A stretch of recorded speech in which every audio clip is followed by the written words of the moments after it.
गेल्या काही दिवसांच्या मुसळधार पावसामुळे पंचगंगा नदी चौथ्यांदा पात्राबाहेर आली होती। गेल्या 4 दिवसांपासून पावसानं उसंत घेतल्यानं पुन्हा पंचगंगा नदी पात्रात गेली आहे। यामुळे पंचगंगा घाटावर निर्माण झालेल्या कचऱ्याचा आणि चिखलाचा महापालिका प्रशासनानं आज नदी घाट परिसरात स्वच्छता मोहीम राबवली आहे। अग्निशमन विभाग आणि आरोग्य कर्मचाऱ्यांच्या मदतीनं घाट परिसर स्वच्छ करण्यात आलाय।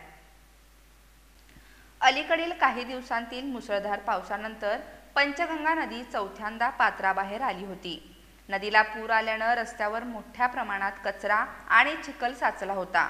परिणामी घाट परिसरातून ये-जा करणाऱ्या नागरिकांना दुर्गंधी आणि अस्वच्छतेचा सामना करावा लागत होता। मात्र आता पावसानं उसंत घेतल्यानं नदीचं पाणी पुन्हा पात्रात गेले। त्यानंतर महापालिका प्रशासनानं तात्काळ पावले उचलत पंचगंगा नदी घाट परिसरात स्वच्छता मोहीम हाती घेतली आहे। आरोग्य निरीक्षक सूरज कांबळे यांच्या मार्गदर्शनाखाली ही स्वच्छता मोहीम राबवण्यात आली आहे।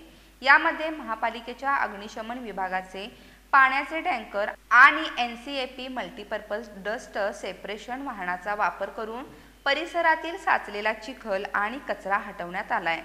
अग्निशमन विभागाच्या जवानांसोबत आरोग्य विभागाचे कर्मचारीही यामध्ये सक्रिय सहभागी झाले। या मोहिमेमुळे पंचगंगा घाट परिसर आता अधिक स्वच्छ आणि दुर्गंधीमुक्त झाला असून नागरिकांना दिलासा मिळाला आहे।